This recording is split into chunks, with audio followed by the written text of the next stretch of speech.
timu zitari zimwe na zimwe z'amakampani no kurugwa mu cyanga cya Ankore erizo bazabukereza hankokora okuzahaceka kweta bo mu mpaka za round ya kana Mbarara Corporate League ezermo mpira gw'ebigere okora ebisasaize hamwe na volleyball kubasa kuhayanura bonero obraba hwere kutora n'umusinguzi ow'empaka z'omwaka ogwo Vision Group nemwe haryeze zazana kandi zakora kurungi bwa nyuma yo kunganya obubonero mukaga kurugwa mu mizane eshatu aho batera Las Vegas gore emwe hari 0 no barabe basingwa Coca-Cola gore ibere hari 0 kandi aba batunga obubonero bushatu batazanire hari Red Cross eyaremwa kwija kuzana oira kutandika tukora kubi performance tuzatekereza amasho bizitwakora twayegera umupira gwabanza kutwa losing ibiri ari busha rero umupira gwakurataho twahindura mu tactics tukomeka shwa twasingaje mbere yasigarayo kandi yo yegera koraki ko kutizera izo ntwenda.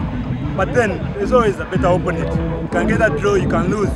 But when you win, it's the best of the modes. We don't have that right now. Empakeza nzahayana rwa harurengo rw'emiringo eshatu orw'abasigazi abakura barengize myaka 30 otireho no rw'abakuru munonga abarengize myaka 35 kandi ba captain baza team ezayitabo mu mpakezi batugambira ezeri izoba kuza agenda outing zone zibene zibanze nyuma betshamba mpira gutandika kubi konga guhendera ku rukundo munonga ubwo sinzwati yo mirimo minye shaka maneta katagasire konka kuza guhendera tuhendera tusinyire namwe no range inspiring munonga yasiteka mu muhimbo n'umushinya kugira ngo impira rakura deho tusabu gisinga game itwazana against Green Park.